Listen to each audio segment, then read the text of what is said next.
Lauren, whether it was straight line winds or a tornado that blew through parts of Burke here, one thing is for certain. Whatever it was that came through packed enough of a punch to leave quite an impression. I knew we were having a storm. While Scott Russell was inside his Bangor home, I heard a lot of banging around. powerful winds tore down the walls of his garage. Glad I wasn't in there. And sent the roof flying more than 100 feet from where it once stood. I see cars slowing down at the road. I was wondering maybe a tree fell in. The storm, which blew through parts of the North Country Wednesday afternoon, snapped trees, downed power lines, and dropped hail so heavy in places that it looked like a late spring snowfall. Did you guys get any other damage? Scott Russell says he knew from the sound of the wind that whatever it was that swept through his Bangor farm was different. Thought we were having a hell of a storm. Again, regardless of what caused this storm, the cleanup is going to take some time, getting power restored to certain parts of the debris out of the roads. A lot of people we talked to said whatever it was, this was one of the worst storms they've seen in a long time. Lauren, back to you. Some highway driving studies say drowsy driving accounts for up to 30% of all crashes. 30%. We found there are a lot of things people say they try to do to keep themselves awake, but there's really only one thing, experts say, that works. You're driving along on your way home from work or at the end of a long trip, and your eyes get heavy and you start to feel drowsy. It's a horrible, scary feeling. A feeling the National Sleep Foundation says 1 out of at least every 2 drivers has experienced at some time, including Bob Perry. And you wake up to the gentle lapping of the guardrails along the side of your car. The National Highway Institute says drowsy driving causes more than 100,000 crashes a year and kills more than 1,500 people.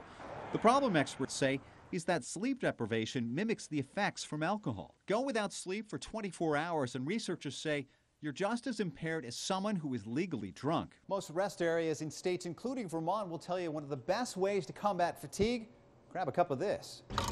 But before you reach for that cup of coffee, Definitely. consider some of the other common tricks people use to stay awake. Roll down the window, chew gum, turn up the radio, even slap yourself in the face. No, I don't do that.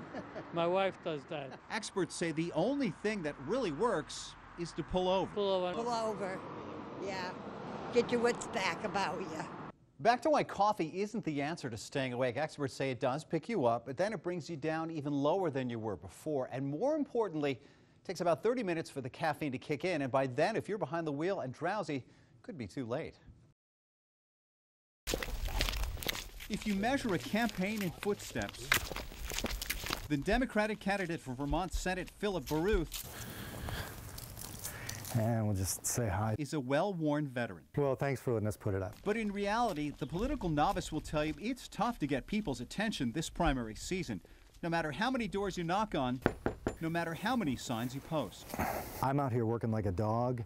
Everybody else has gone on vacation and left the dog at home. A late summer primary isn't the only obstacle facing the UVM English professor. He's one of dozens of candidates in smaller races that are overshadowed this year by the larger statewide contests. It's been incredibly difficult. Which is why just 4 days until the primary, Baruth is doing what he can to make sure people know who he is. Media is really hard to wrangle at that size. So that's always a problem. Now it's a problem times 20. And if all those obstacles weren't enough, on this day, someone came along and took all of Philip Baruth's campaign signs that lined the sidewalk here, took them, put them in a pile, and hid them under the box. Just wondering about the signs. Yeah.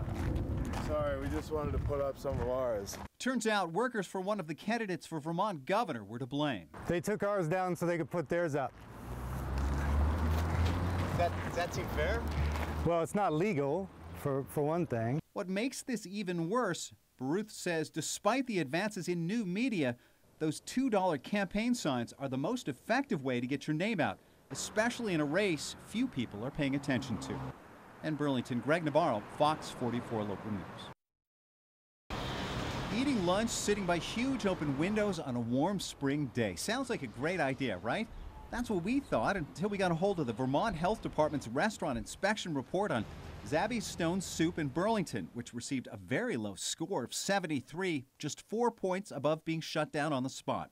The biggest problem for the inspector, the way the restaurant stored cooked food, which should only be kept for 7 days, and the way the food was displayed without a sneeze guard or something to protect it from customers. These are the items where people would get sick the quickest. Inspectors not only had a problem with the food, but also the way things were cleaned. They say the walls, the floors were dirty, the utensils weren't being washed properly.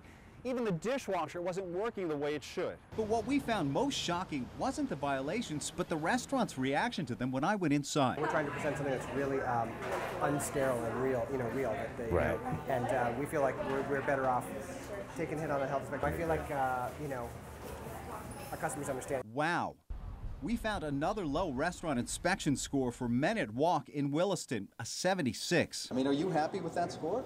Not really, Neither was the health inspector, who found cooked food wasn't properly stored, food prep areas weren't as hygienic as they should be, and shelving was rusty. One of the most disturbing things the inspector found wrong here wasn't so much what he saw when he first walked in the front door, it's what he noticed when he came around the back of the restaurant. That's where we found a flimsy old screen door and nothing else. The report says the restaurant did not do enough to protect the kitchen from, quote, insects, rodents, and vermin. It's not like the food dirty or what. It's just sometimes you put the stuff in the wrong place. Greg Navarro, Fox 44 Local News. While you're clutching bags filled with presents, racing from store to store, it's probably one of the last things on your mind. How aware do you think you are of your surroundings when you're out shopping? I think we're pretty aware of it. We decided to put some shoppers to the test by following them along Burlington's Church Street with the camera, including the two women you just heard from. Did you have any idea he was behind you? No.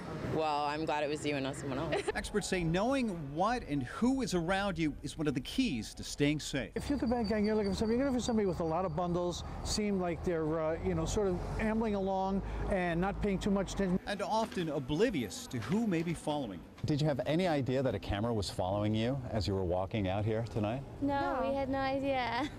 How long have you been following us? Well, that's a good question. Here's another thing to remember. You finally found a parking space as you're out doing some last-minute shopping.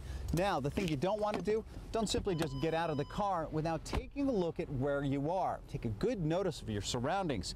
If everything looks safe, this is a good spot, you're okay to get out. If not, go find another spot. And once you do hit the pavement, pay attention, because you never know who may be following you. Definitely opens your eyes to just not really being aware of the people that can be within a few feet of you. Greg Navarro, Fox 44 Local News. In between the sound of the occasional truck, you might hear a sound coming from the back of the Greenhouse restaurant in Warren, New Hampshire. What might sound like a failed experiment to some on this day is actually the sound of the future. This is a biomass processor. Affectionately known as Jenny, and this is Jenny's creator. Run it, Gary. 25-year-old Anthony DeVirgilis. Originally, it was a backup generator for a telecommunications substation. The 25-year-old cook by night has figured out a way to convert this old generator to produce enough energy to power the restaurant and the apartment upstairs by using one of the so-called tools of his cooking trade. Waste vegetable oils. Yep, good old cooking oil. Anthony says he got the idea of converting oil into energy a couple of years ago. Just a spur-of-the-moment idea. And maybe a 2-minute YouTube video. This bus is Anthony's first attempt at taking a concept and making it a reality. 1 year later, it's covered more than 23,000 miles, all of it on recycled veggie oil. Driving it along, I thought, gee, that's a lot of power. Which brings us back to Jenny. This seemingly sputtering scrap heap can produce enough energy in half a day that the average home would use in a month. And that caught the attention of the New Hampshire Electric Co-op. There was a little bit of question about it at first. Eventually, the electric company realized this spur-of-the-moment project was a valuable renewable source, important enough to allow the company to use some of that power, the first of its kind in New Hampshire. Let's get this fired up. From a cook with an idea and an eye on the future. In Warren, New Hampshire, Greg Navarro, Fox 44 Local News.